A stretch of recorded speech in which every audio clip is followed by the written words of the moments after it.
Hey, everybody, welcome back to another episode of Rising to the Occasion. A very fun one tonight. We've got some college basketball to dive into. Yes, college basketball is in full swing. I'm your host, Josh Mahler, and I'm joined, as always, by Jeremy Russell. Jeremy, what an exciting and very fun slate of college basketball we've got tonight. Dude, it's definitely going to be cooking tonight. We got five big time games, obviously. I know there's a lot of games that we could definitely be talking about, but you and I were looking through the schedule, obviously, and these are the ones that kind of stuck out to us the most. Like, it's definitely going to be some big time ones. I'll just list you off the five games that we're going to be talking about tonight. We got Villanova versus Michigan. We got Clemson versus BYU. We got Illinois versus Ohio State. We got Penn State versus Indiana. And to kick it off on the end, we got Florida versus the Huskies of UConn.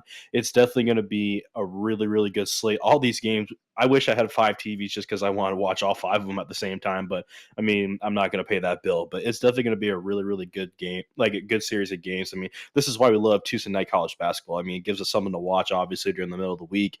But Josh, I mean, there's going to be so many games. I know I'm excited. I'm probably tell you you're probably feeling the same way. Oh yeah, man, I'm pumped. I'm really excited about it. We've got top 10 programs. You got Big Ten warfare.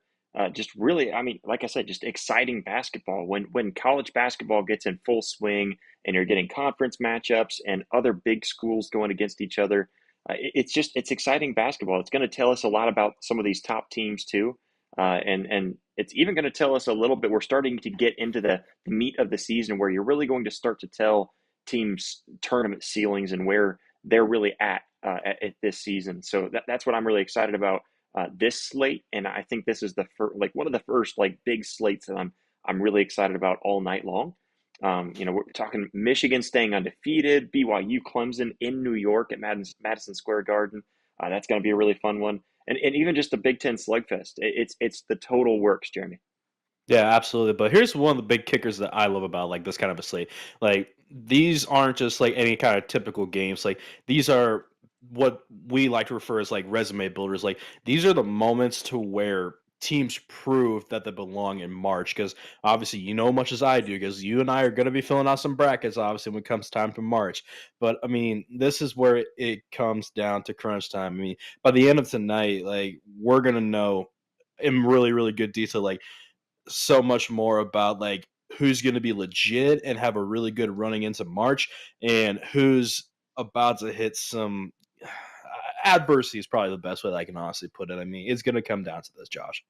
Yeah, that's exactly it. We're going to break down all five games tonight, all five of the big ones that we were looking at. We're going to tell you what to watch, the storylines, all that kind of stuff. Give our thoughts, our picks, all that fun stuff. But first, let's start off with the nightcap of the early slate, Villanova versus Michigan. Starting off with a game that really could be the headliner, that late night game, headliner type game. Villanova traveling to the Chrysler Center to take on number three, undefeated Michigan. And Jeremy, Michigan, they're 8-0, undefeated, 1-0 in Big Ten play. They're on a complete mission and just looking, man, if not one of, I mean, honestly, I think they look like the best team in the nation right now. Yeah, definitely. I mean, it's one thing to already start your season 1-0. That's what everyone's main goal is, just at the very beginning of the first game, to start 1-0. But as the season progresses on, you want to keep that train rolling. I mean, being undefeated through 9 games, like that's not happening by accident.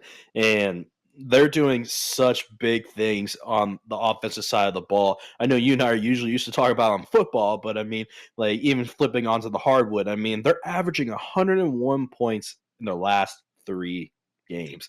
That's Like incredible. that's dude, that's insane. Like the ball movement, the pace, like it's just flat out unreal. Even looking on the defensive side, like their defensive intensity, their lead crossing on the board. I mean, it's just an entire team aspect. And it's one thing to have a strong offensive side going into the zone, then you got that defensive side. But I mean, it just seems like they got both of them. They're clicking on all cylinders, and they're definitely going to be a team that you definitely need to watch out for, in my opinion, Josh. Yeah, and I think the centerpiece of their offense too is that Lindenborg Jr.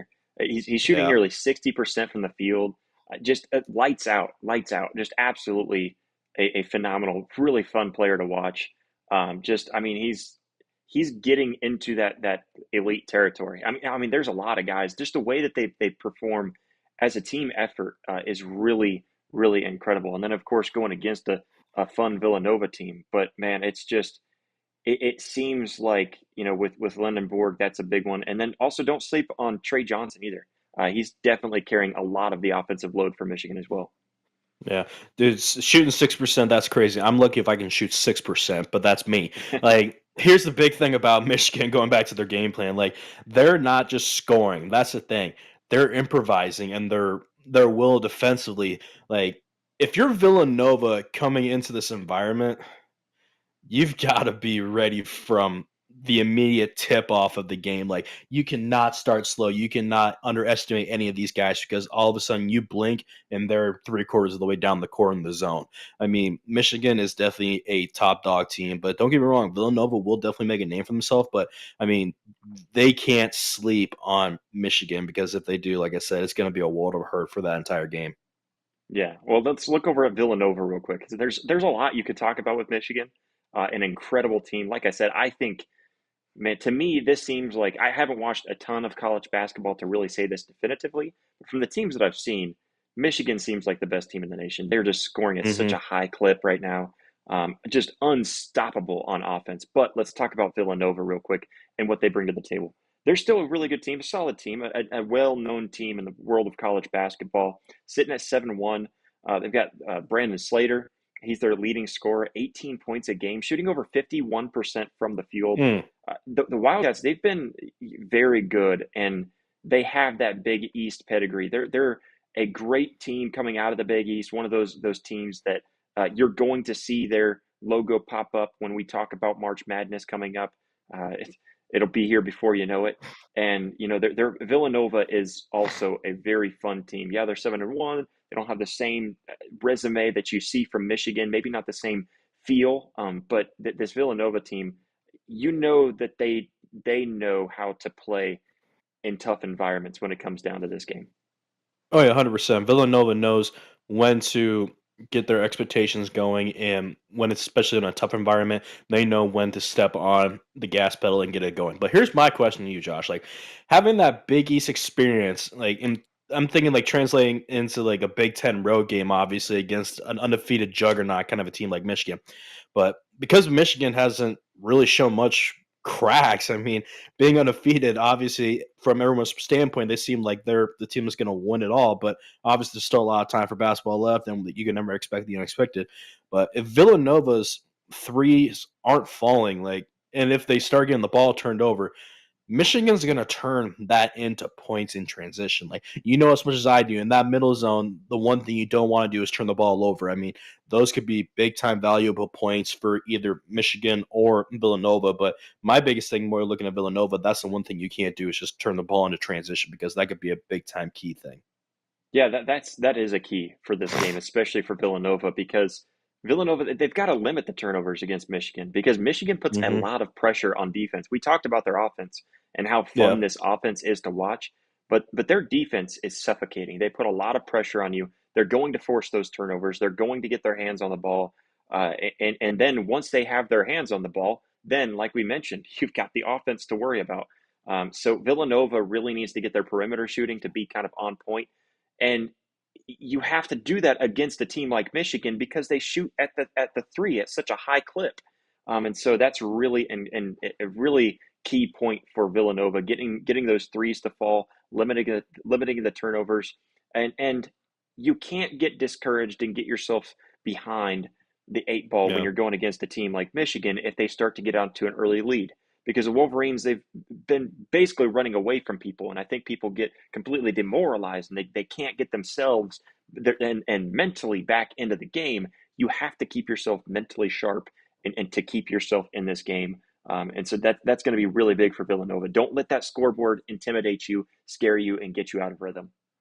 Yeah, absolutely. The biggest thing you can't show is weakness on, especially against a team like Michigan. But my big question, like, and I'm kind of thinking this is like worth. I think it's worth talking about, like, heading into this. Like, we're talking about Michigan and being almost perfect, but like, I kind of look at it like, is Michigan's perfection going to be sustainable, or are they as good of a team as we're seeing as of right now, or is it going to be starting facing tournament level like opponents and stuff like that? Because like obviously. because Villanova is like a powerhouse. That's kind of like the way that I'm thinking about it, like for being a conference program. Like it's a it's a definitely a big time resume building game for both teams for Michigan and Villanova. But like even if Michigan's the favorite, like you still can't have the mindset to where, yeah, you're the favorite. In my opinion, if I was Michigan, I feel like I'm an underdog just because I would definitely want to come into that game and I'm there to mean business no matter what anybody says. I still want to make sure that I put up enough points to where that these guys can't run the table with us. That there's only going to be one team that's going to be dominating this game, and that's going to be us. But I can't really say a whole bunch about it myself because I'm in the same boat as you. I haven't had a whole bunch of time to watch the last couple of games for them, but I mean, just from what I've seen, that Michigan's going to be really really tough. But if I had to just say so, I'm kind of in the same boat. Michigan's definitely kind of like my favorite right now, just looking as at how I've seen it. Yeah, and to your point too, I do think that it's going to be hard to sustain this kind of dominance. But if you're Hmm. getting out to this, showing this kind of dominance this early in the season, man, I really think that Michigan can go in a long run. But Definitely. look, Villanova, they need a signature road win, and they need something to solidify that tournament resume and kind of get not even. I mean, I know it's too early to really talk about the tournament right now, but just Yeah, really getting yourself in that mindset and getting yourself ready, and getting a boost early in the season, taking down Michigan right now. That could be really big for them and building that resume and building that momentum throughout the season for Villanova. For Michigan, I think they need to keep on proving that they're like a right now they seem like a Final Four caliber team, and they need to keep definitely. on proving that. And I think this is a big game, especially out of conference, to prove that you are that type of team, that you are some sort of a long term juggernaut and not just a regular season juggernaut. That's the type Hmm. of game. This type of game is really what can do that, and really for both sides of the matter. When we look at March, let's go ahead and take picks right now. I'm not going to go into score projections. I'll just pick a winner, just because I feel like college basketball can go one way or the other. This is going to be a higher scoring game, I'd say. But Jeremy, I really feel good about Michigan. Like I said, I think they're one of the top teams in the nation, if not the top team. And I think they're going to score too much and kind of suffocate Villanova here in this game. Yeah, absolutely, Josh. I'm kind of in the same boat as you. I would love to pick Villanova, but I'm sorry, but Michigan's just looking so dominant, and it seems like they're not going to completely miss a beat. And you have these big time key players, and they're gonna know when it's their time to shine. Doesn't matter whether it's from tip off or you got the last 5 minutes left in the game. Like Michigan is just they're just built different as of right now. And I mean, I know it's still early in the year, obviously, but they just they just look on a whole different level compared to what we're seeing on this other teams. But only time will tell, definitely, obviously, Josh. But I know another big time game, obviously, we're going to be talking about is Clemson versus BYU. Yeah, let's jump into the Jimmy V Classic at Madison Square Hmm. Garden. What a fun venue. And then just this game alone, it's going to be a special one. You got number 10 BYU taking on Clemson, two tough teams. Very fun programs to watch. And Jeremy, these are two programs that we've been hearing quite a bit about this season. These are two programs that expect to make the tournament and expect to start this season off hot. BYU currently ranked in the top 10. This is going to be a fun one. Oh yeah, definitely. It's definitely going to be a fun one. I mean, BYU currently look at them; they're 7-1. Like they're loaded. But like, here's what's the interesting part. Like you look into it, Clemson just dropped a big, big time heartbreaker to Alabama, losing 90-84. Like they were up for a good chunk of the game. They were in control, but unfortunately, they just couldn't put it fully together, and they just couldn't close the deal. Like you know as much as I do from our athletic backgrounds, like having a game like that, that's a tough pill to swallow. I mean, heading into this matchup, like you got to put those kind of a mindset behind you, and you just got to focus on one game at a time. Like we've been preached that so many times. But I mean, it's definitely going to be a really really fun one. This is going to be I think we could definitely see these guys playing possibly later in the future when it comes to close time, but I'm not going to it's obviously way too far ahead to tell, but Josh, I mean, BYU versus Clemson, no other better place to play up at MSG. I mean, we're used to talking about the New York Rangers up at MSG, but I mean, the Jimmy V Classic is an absolute unbelievable classic that they always do. You told me this game was at MSG, and I went to Chinatown. I guess I was looking for the. Anyways, I mean, Uh, really though, you talk about Clemson. That's kind of what I respect about them is coming into this matchup, and especially like with having to bounce back, having to fight back because Brad Brown. I mean, he's had this team really playing really good basketball, really good team basketball at that. You've got 8 guys right now on their roster that are averaging more than 7 points per game, and yeah, that's not a whole lot in terms of one singular player, just 7 points. But when you've got that many guys, that just shows you the depth that they have right now. It shows you not just depth, but they've got some sort of versatility. They've got extra mhm. guys that they can lean on. And that's what you need. You need that depth in college basketball, especially today. The teams that you don't see make far runs are the guys that lean on their starting five and they don't have anybody else after that on the bench to come in when somebody gets in foul trouble or somebody maybe just needs a rest. And so that's something that I really like about Clemson is just having that depth and having that versatility to lean back on. And then RJ Godfrey, the leading scorer, 12.1 points per game.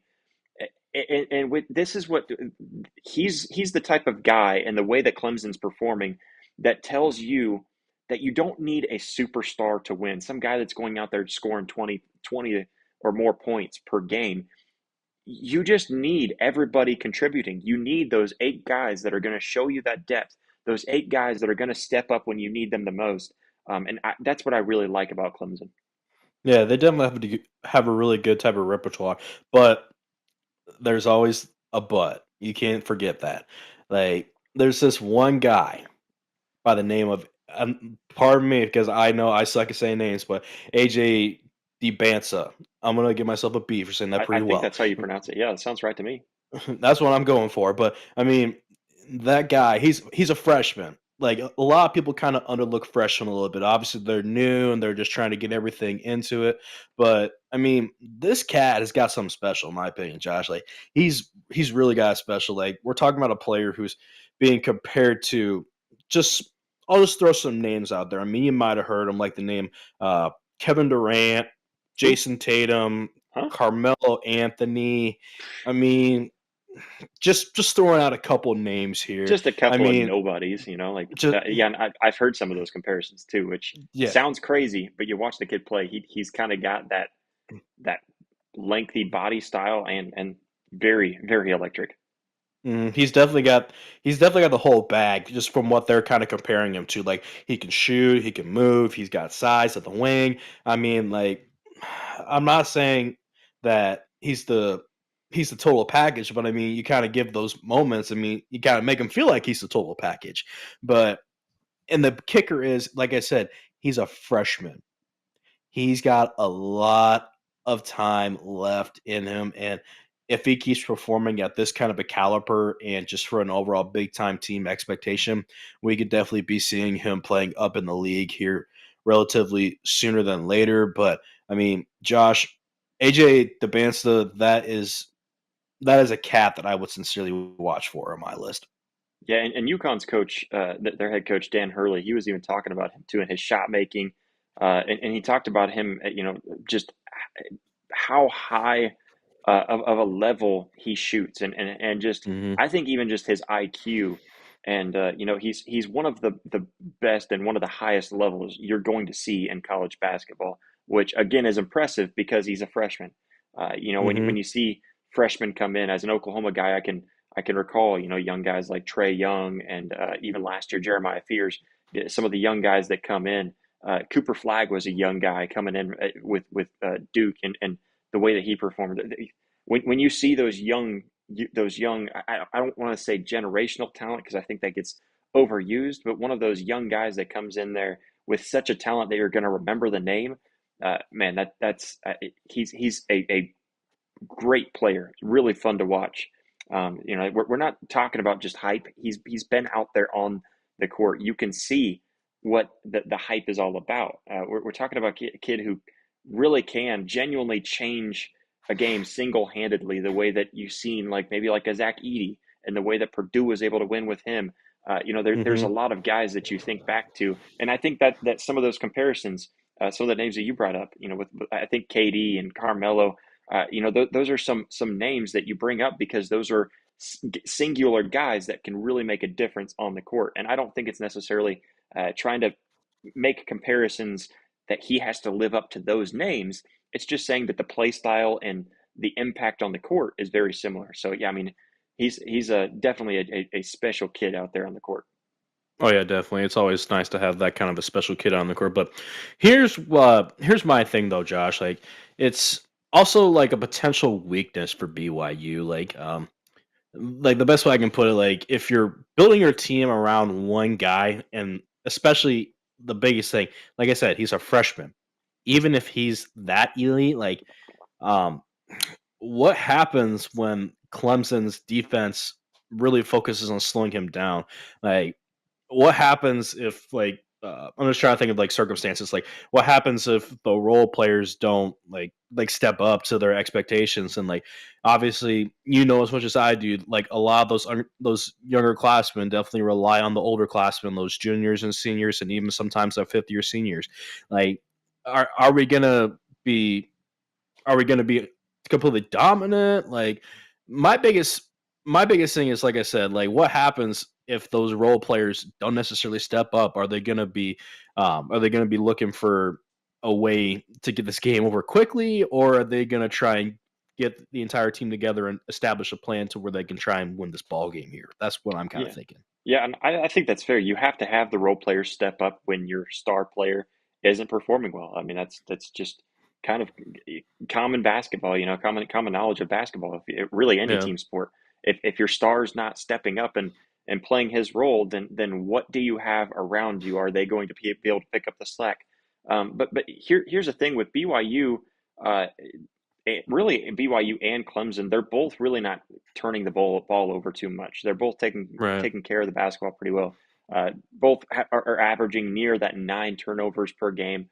You'd like to cut it down a little bit, but that's not terrible. And Yeah. so I think what that means with them both taking care of the basketball is that there's extra possessions. There's going to be a premium of that. You have 1 or 2 turnovers that could be the difference in a 40-minute game. So I think that kind of plays into it as long as BYU, even with their role players not playing to their full potential, you could be only 1 or 2 turnovers or one or two big plays from your role players away from staying in this game. Absolutely, Josh. I mean, like this is going to be an absolute really, really great showing between two. But like, I'm just still over the fact that you can't get yourself too bundled up just because of one big thing, the atmosphere and where you're playing at. Like I said, you're playing at the Garden, MSG, all the different names that there's been passed around for MSG. Like this is a tournament style environment. It's gonna be hype. It's gonna be electric. Like this is the type of game that if in my opinion, if I was BYU, like you're proving you can win in March Madness situations because of the type of environment. Like, and if you're Clemson, you're saying like we can beat elite teams with like our balanced approach and equal ability for what we can match them with.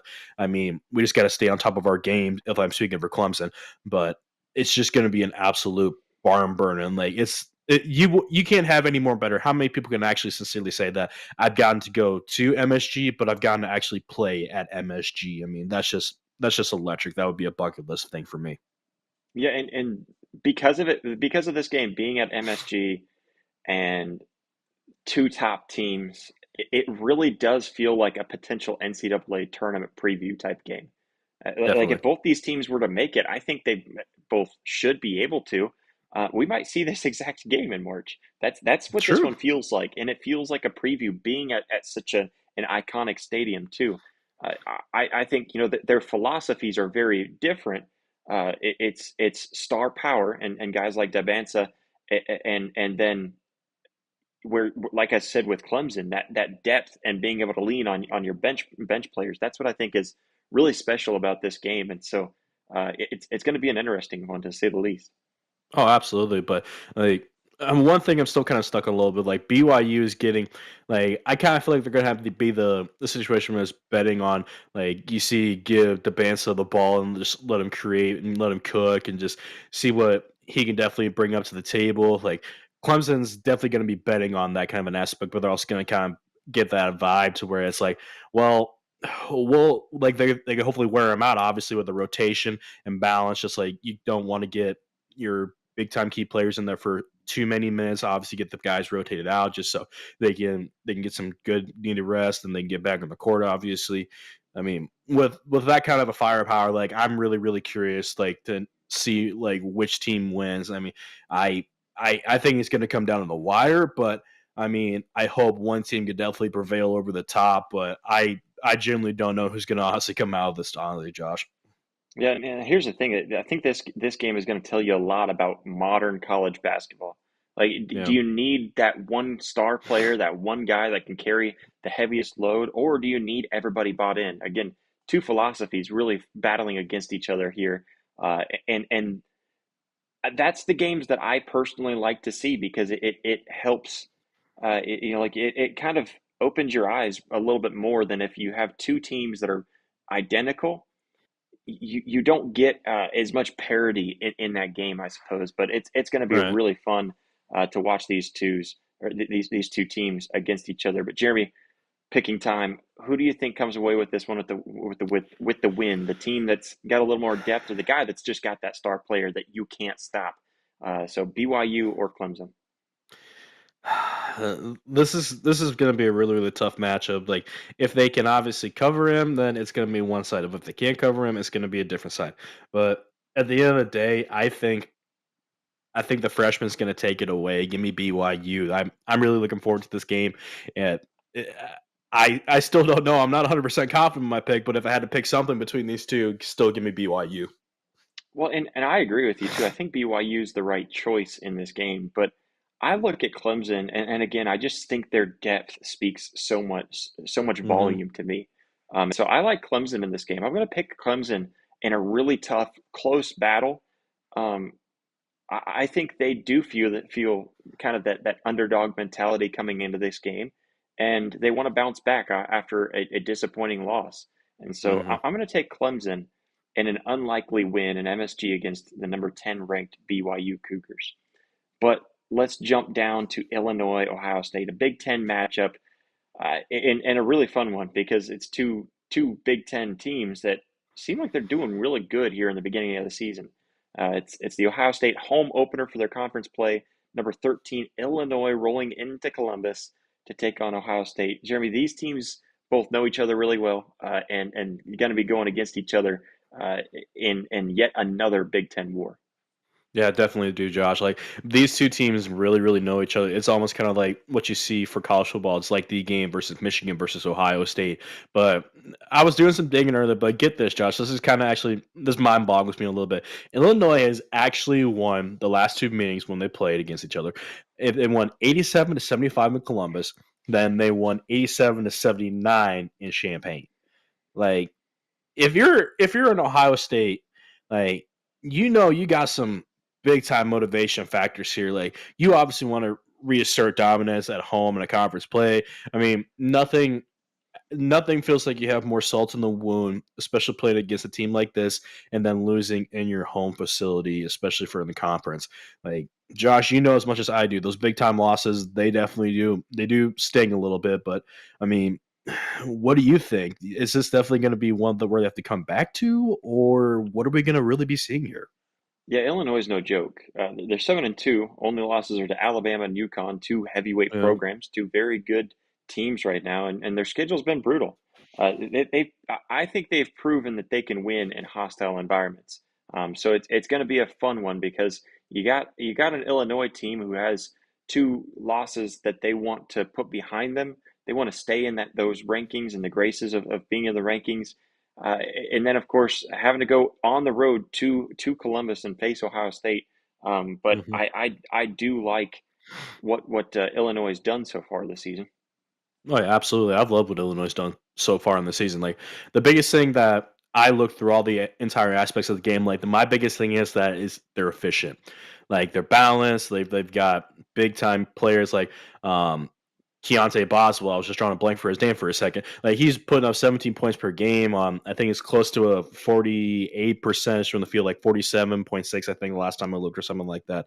Like that's a big time number. Still way better than I could ever do. Like these guys are just absolutely fundamentally sound for basketball. I mean, I wish I had 0.05% of their ability, but I mean, Josh, these guys are definitely no joke, especially if you're putting up almost 50 from the field. Yeah, and Ohio State coming off of good win over Northwestern. They beat them Hmm. 86-82. And something that stands out to me in that game is Brandon Noel uh, Yeah. having a complete dominant performance. 29 points, 13 of 15 from shooting. Shot 87% from the field. But Jeremy, is that sustainable? Is that something that Ohio State can carry over to this game? No. Like that's not happening every single night, but like having that 87% from the field, that's crazy. But like it does tell you is like what it does tell you about Ohio State, like they have the talent to win big games. But when here's the thing, like when Noel's out, they're they're basically unguardable. Like the biggest question is like that I look at is like what's what's his average night really look like? I mean, like if you have like that kind of percentage, like how do you really know like what a average night really is? I mean, that's kind of tough in my opinion. Yeah, well, and on a normal night too, is Ohio State the favorite over Illinois? Yeah, and probably in most nights, I think, especially right now where we're at in the season. And I guess I'm Hmm. not sure what the line is right now, but I feel like a lot of people might pick Ohio State over Illinois on a normal night. And if you were just to glance at the record, that's where you would lean. But Illinois, the thing that stands out to them so far this season is that they've already had championship level opponents on their resume, like I mentioned a moment ago. So it's really kind of that measuring stick, kind of that resume builder, but also just I mean, I guess in a conference game, not as much of a resume builder, more of a test and showing who you really are and really kind of Hmm. exposing yourself. Can you now come into conference play and win some of these championship level games? And I think with Illinois' resume so far and their schedule, that's really what stands out to me. Yeah, it definitely does stick out. But like, here's something else I want to throw out to you. Like the name Bruce Thornton. Like this guy is close to 1,700 career points. Like that's ninth in program history. I mean, this guy, he's he's gone through a lot and he's been through a lot of wars in the Big Ten. Like he's definitely obviously going to be their leader. He is the leader, I should say. He's definitely going to be in control late in this game. I mean, if you're closing into 1,700 career points, that is an unbelievable stat to definitely have definitely on your resume. I mean, and between just looking through both of these teams, I mean, it's definitely going to be a really really tough one, Josh. But 1,700 career points, that's insane to me. Yeah, well, and something else that interests me in this game with Illinois going on the road to Ohio State is that you've got the home court advantage for Ohio State, but then you've got an Illinois team who's kind of been tested on the road, and they've kind of gone through some of those road tests, Yeah. where Ohio State has the home crowd, but Illinois has played better competition than Ohio State has up to this point. So, uh, which advantage really matters more on Tuesday night whenever you've got these two teams going against each other. I mean, realistically, here's the way that I think of the answers. Like, if Ohio State comes out and plays with the intensity like that they showed against the other night when they played against Northwestern, they're too much at home. I mean, that's kind of like the way that I think about it. But like, if Illinois were to impose their way willingly early, like if they get physical, the last thing they want to do is just get into foul trouble. Like if they make a grind, like they can absolutely just run this game away and steal it. In my honest opinion, like this is definitely going to be a big time game on the road. Obviously, I mean, you got to think about like those kind of aspects, Josh. Like it's you got both pros and cons, obviously, both teams. But the biggest thing, like I said, like you can absolutely steal this game on the road. You just gotta take it and run.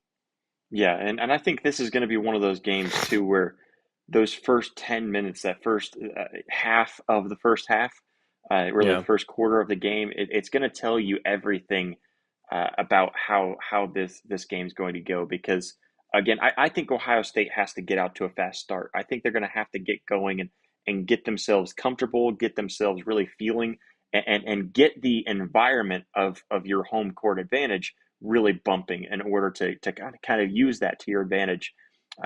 Whoever sets the tone early, I think would win this game because again, like I said, you can get the home court advantage on your side, or if Yeah. you're Illinois, you can shut that home crowd up and kind of play that to your advantage.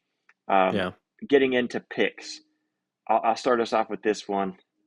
It's tough because I don't know. Really is.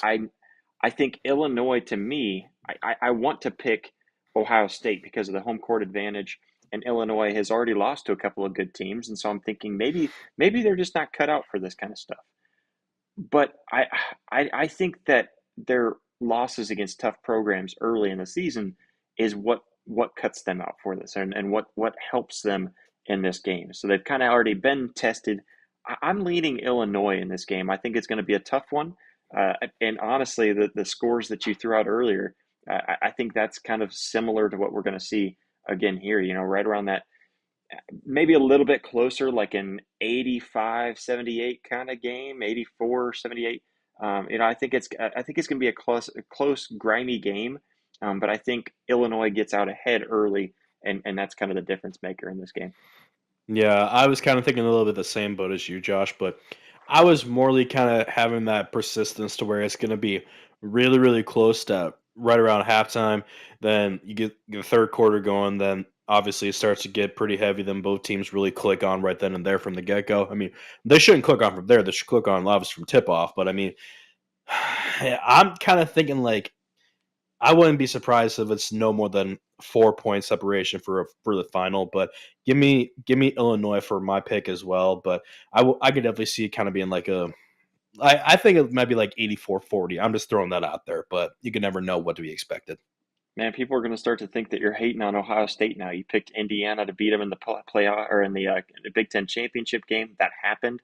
Now, if Illinois beats Ohio State, everyone's going to call on you for the curse.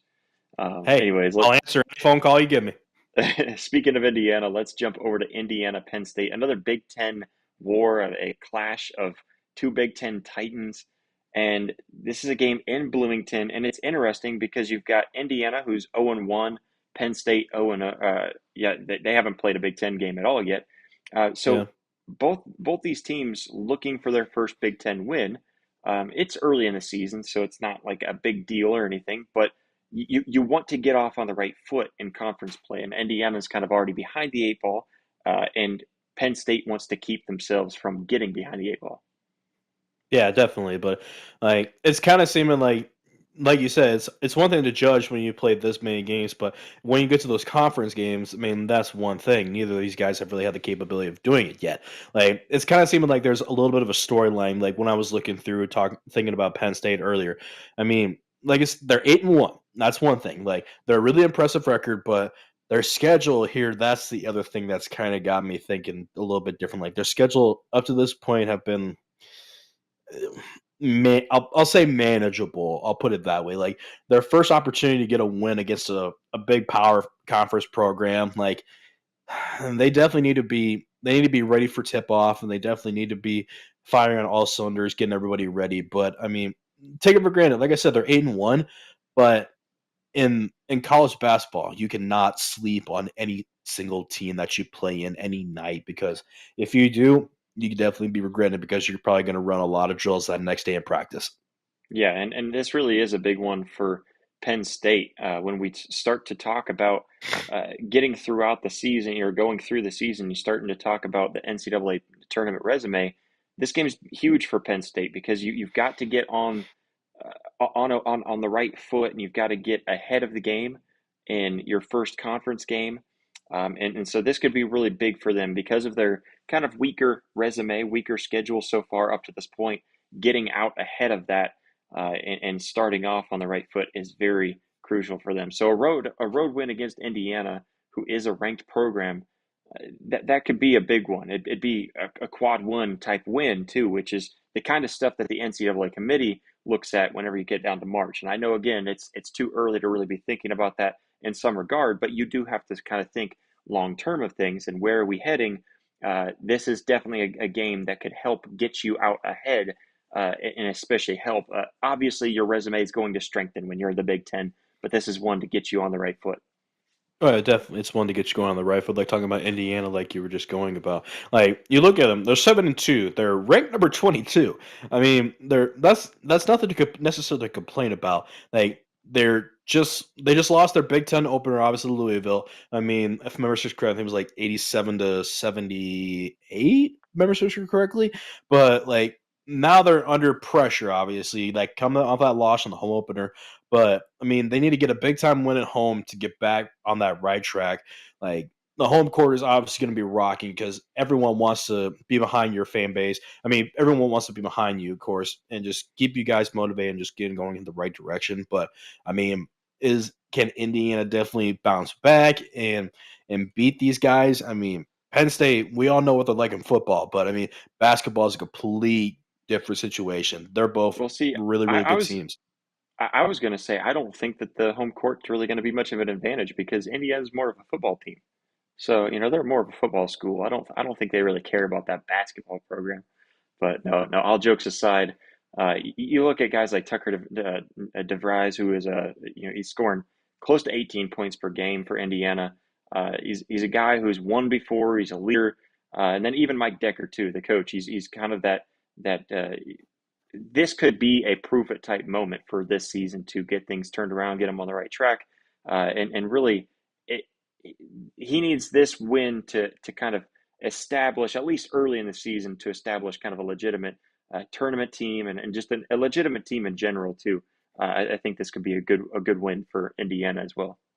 Oh yeah, I definitely could. But going back to on my soapbox with Penn State, I mean, there's one particular guy that I'm looking forward to seeing and watching him play. It's Caden Mingo. I mean, he's leading the team in a lot of these aspects. I mean, he's averaging having 15 points per game. The guy is playing team basketball. It's one thing to play on one side, but he's playing absolute team basketball on both sides, and they're hungry. Like they've got nothing, and I mean nothing to lose in the sense that they're going to go in there and try and get a signature win. But I mean, having 15 points per game is one thing, but being able to play on both sides of the ball and being an absolute workhorse and being hungry, especially, is my biggest thing. Like you need to kind of find you need to find those kind of guys like that that are willing to put it out there on the line and do whatever it takes to win a basketball game. Yeah, yeah, and when I look through this matchup, I think Indiana historically, I mean, obviously they own this matchup historically. Indiana's won Right. 7 of the last 8 games in Bloomington. The home court advantage is real for Bloomington. I mean, all jokes aside earlier about them being a football program or a football team or a football school, sorry, if I can get the words out here properly. They really are proud of their basketball program, and the state of Indiana itself is definitely a basketball state. And so you think of that home court advantage and what Indiana brings to the table. Penn State really has a lot to overcome. It's not just Indiana, but it's the atmosphere around it as well.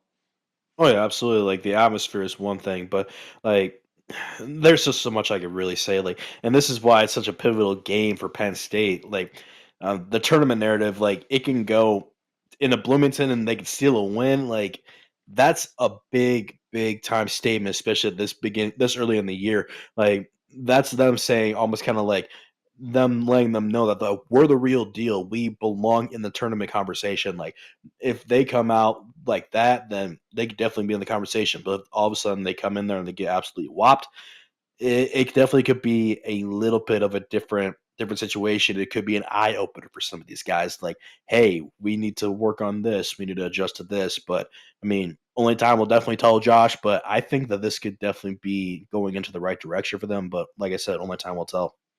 Yeah, and I think if Indiana wins too, it's just kind of expected from them. They're Yeah. supposed to win at home. I think ranked higher than Penn State, I believe. I mean, it seems like Indiana is just supposed to take care of business here, and so it feels more like more pressure is on Penn State, which I think is interesting about this game. Yeah, I mean, in my opinion, all the pressure definitely is on Penn State to perform, but that can actually work kind of in their favor sometimes. Like teams like come into lose when nobody expects them to win. Like you've seen a lot of these games to where we can see these guys go into here and they don't have in what people say a shot to win it at all. Then all of a sudden they flip a switch and then they prove them wrong and then they make people eat their words. But I mean, like I said, Josh, you can never expect the unexpected, and we're in for a really good treat tonight. Yeah, and coming into the game with that underdog mentality, or even just the chip on your shoulder too, definitely makes this that tournament quality game, and it's a Big Ten matchup, so obviously you're not going to overlook that, and Yeah. I think it's going to be really big. So whoever wins this, I think, can be a huge boost heading into the rest of the conference schedule. Jeremy, what's your pick for this game? This is a tough one, like I was talking This about, might but be the toughest one that we've gone through so far. yeah, I know. I mean, all I'm gonna say is just this, Josh. I know I picked Indiana to win the Big Ten championship. And they did it, but That was football, though. What about their yeah, basketball team? I know this is a It's a completely different basketball, thing. or it's a football school. It's they don't care about their basketball team around there. Yeah, I know, but in the words of the old Nittany Lions, we are Penn State. Give me Penn State. I mean, this is gonna be a tough one. I thought that was Marshall. Mm-hmm. No, yeah, I think Penn State, like we were talking about, with that chip on their shoulder coming into this one, they're going to make it a close matchup for sure. But Yeah, I have faith in Indiana. I think Indiana pulls this thing out ahead. The whole school really is going through a big surge right now too. A big, yeah, it's true. the football program doing what they're doing. That winning culture, it bleeds into like the rest of your programs too, I think. So or the rest of your athletics. And so with them being on this roll right now, I mean, I really think that this is going to start to bleed into the basketball team as well. And Yeah, I'm excited to see it. But I'm going to pick Indiana. Close matchup again. All these feel like they will be close matchups, but I think the they're home probably gonna field, be. the home court advantage wins for Indiana here. Yeah. Let's jump on. We've got Florida, UConn. This is the nightcap game with the Jimmy V Classic. Again, another one at Madison Square Garden. You got number 5 UConn taking on the number 18, sorry, the number 18 team in the nation, and the Florida Gators. Jeremy, this is one that I'm really going to be looking forward to on Tuesday night. Oh yeah. Oh yeah, dude. I'm really looking forward to this one. Like there's a lot of obviously big time games, but this is, in my opinion, what's gonna be really, really exciting. Like, and here's the even bigger kicker. Florida beat UConn in the 2025 NCAA tournament. Like, this isn't just any regular season game. Like, this has a little bit more meaning to it than just a basketball game. Like, this is a rematch of a game that had a real big implication, obviously, on this slate. Like, and UConn lost their title of defense in a large it wasn't even large, is a really, really big part because of that loss to Florida. I mean, when that happened, it was definitely a big time eye opener for a lot of these guys. But I mean, Josh, Florida versus UConn, the Huskies, this is definitely going to be a rematch for the ages, if I think so. Yeah, yeah, no doubt. Walter Clayton Jr. He's the one Hmm. that hit that go ahead shot in the tournament game. He's now an All Yeah. American. He's legitimate one of the best guards in the country too.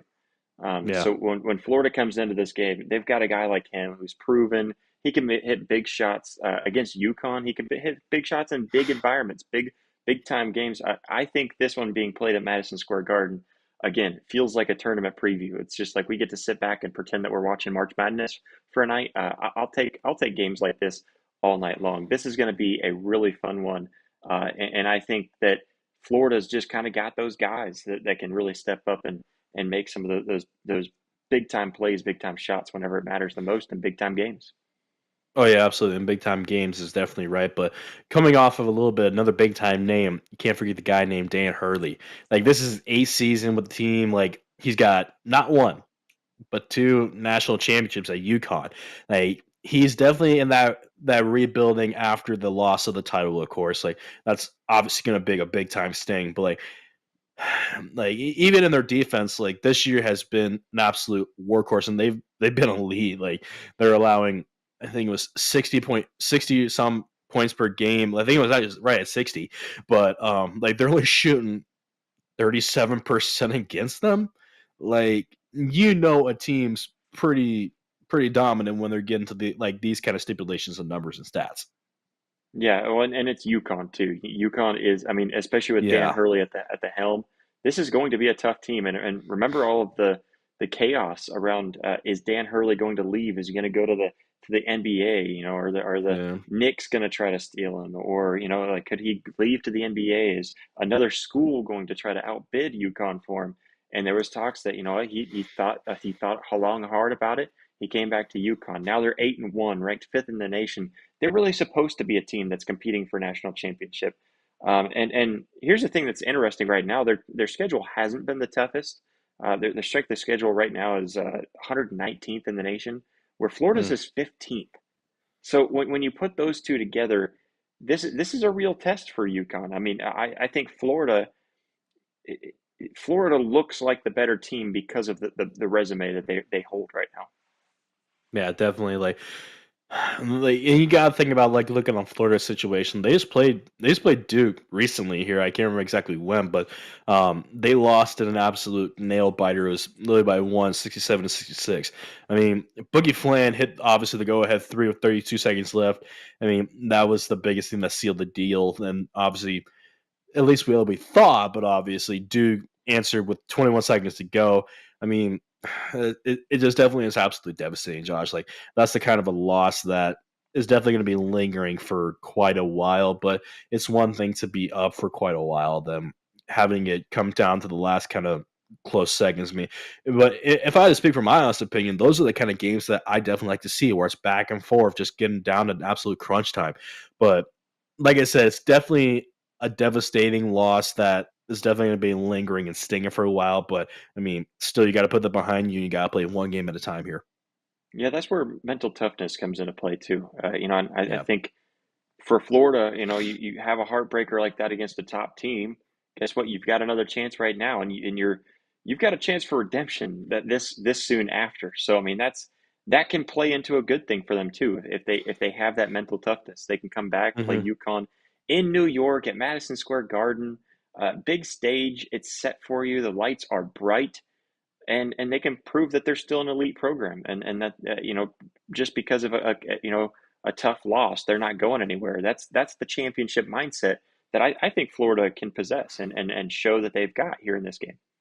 Oh yeah, for sure, definitely. I mean, just even going a little more in depth, talking about Alex Condon, he's averaging 15 points per game and having 9 rebounds for Florida. I mean, that's definitely one big time attribute to have. Or even looking at I know I'm really gonna butcher this name, but Rumen Chaliu, I'm gonna go with that. But Chinyalu, I think. Yeah, no, Yeah, I can't even something like speak that. right Yeah, I now, so don't I'm know. just gonna go with that. He's putting up 10 points and 11 rebounds.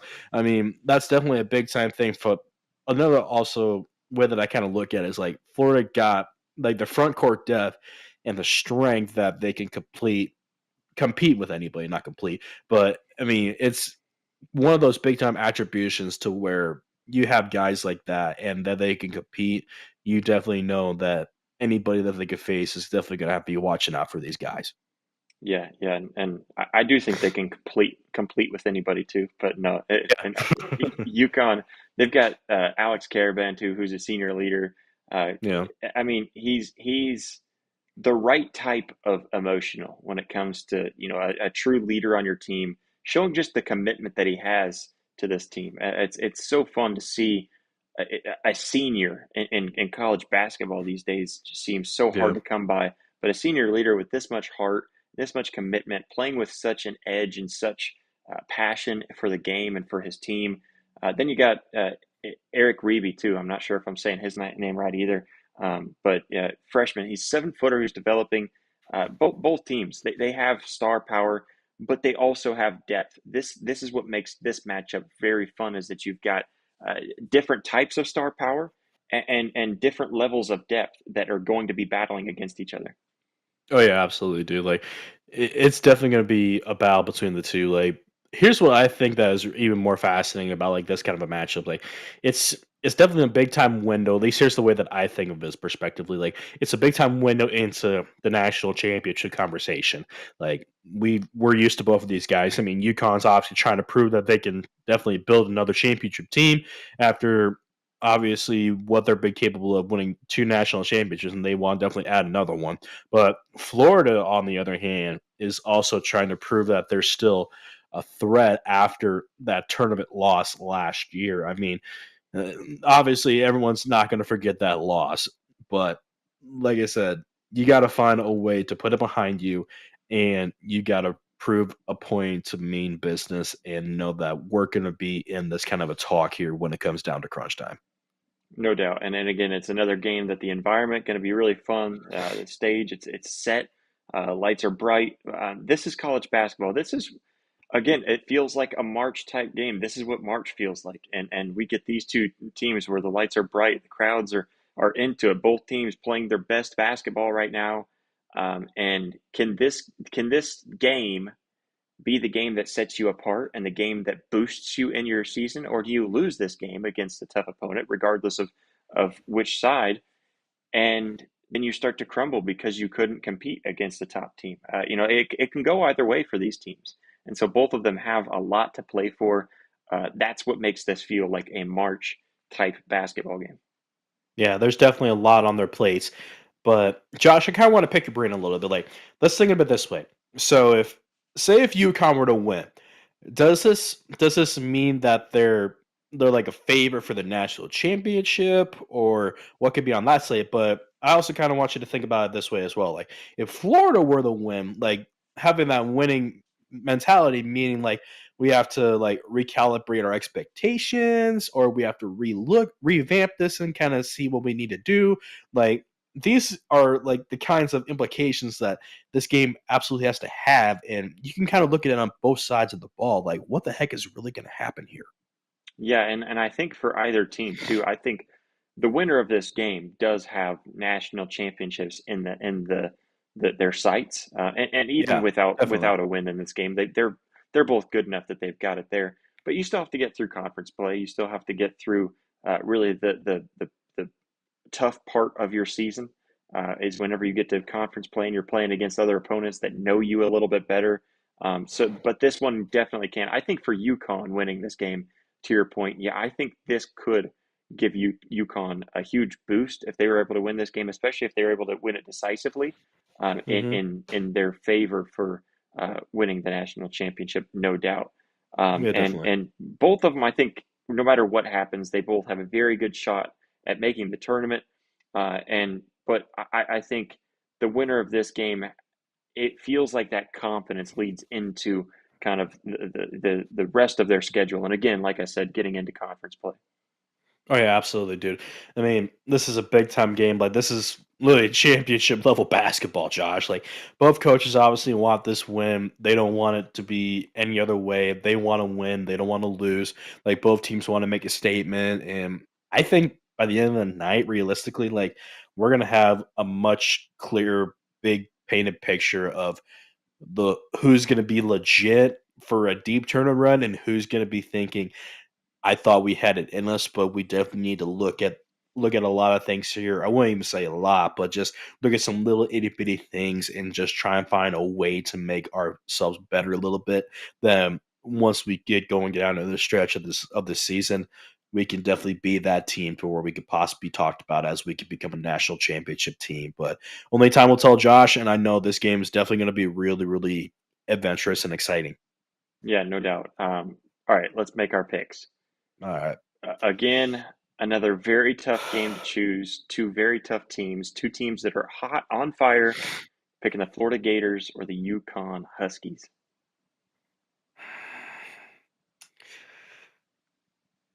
The Florida Gators can definitely bite, but the Yukon Huskies can definitely bark back. Give me the Yukon Huskies. I think they can get this into the bag. It's going to be tough, I but like it. you can never know. When you've got a coach with the name Dan Hurley, I believe in your team, especially with what this UConn team has been able to do in the last 5 years. Couple years. Yeah, it seems seems like they have just been, a very tough team. Last few years with Dan Hurley has been a really fun team to watch. I think that this is the game that gets you on the right track and really projects you into the rest of your season. And so I think this is going to be a big one. I'm going to take UConn as well. I like what they bring to the table. But There we go. Jeremy, we've gone through all five teams. We talked about the storylines and matchups, all of our picks. What's the biggest takeaway that you take from this big Tuesday night slate? My biggest takeaway, I mean, there's a couple things I could look at, but for me, my biggest takeaway for me at least that the college basketball right now has just been really really good. Like that's just my biggest thing. Like these are tournament level games being played in December.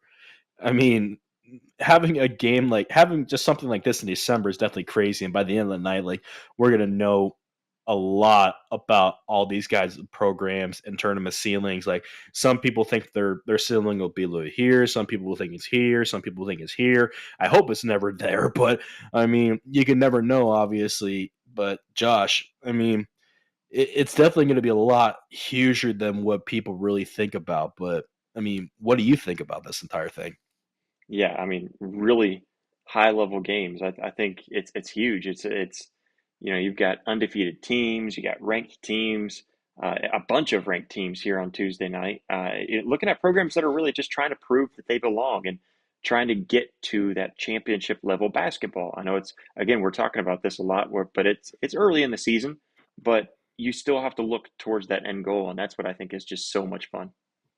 Yeah, for sure, dude. Like it's one thing if you're just playing high school hoops, but obviously you're playing college ball. A lot of these kids definitely want to live up to the expectation of playing college hoops. Like this is the night to be glued to the TV. If I was a little kid, I mean, I still am a little kid at heart, but that's besides the point. Like you don't want to miss any of these kind of games. Like these are going to be the ones to where you're definitely going to want to grab a couple buddies of yours, grab some snacks, and then be glued to the TV. I mean, you're definitely not going to want to miss any of this. Yeah, absolutely. Man, I just think, you look at this week's slate, and we were talking about this whenever we were talking about, what games we wanted to preview and how, just getting into college basketball because this is our first time this season being able to dive into it. Just thinking about even going further into next week, more conference play, more top 25 matchups, and I just think that there's so much, about what we can get into. But it's going to be a lot of fun as we get down throughout the season because there's all kinds of things. SEC basketball, Big Ten basketball, Big East. There's it's tough in basketball because there are just so many more teams to keep an eye on, and so that I mean, right now, just focusing on this Tuesday slate, really fun one. Yeah, absolutely.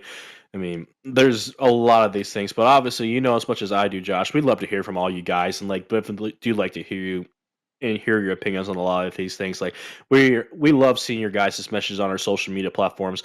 Let us know even what you guys want games you want us to cover. I mean, what picks you would like. I mean, what you think about these matchups, and I mean, that's just what makes it fun for us because we love talking about our sports and having you guys give us some feedback. I mean, that definitely makes it a little bit more because we love looking at your guys' feedback. We will take that and we will definitely do our best that we can to obviously attribute to that. But I mean, Josh, I know I know we don't like saying this, but it's unfortunately that time and it's closing time.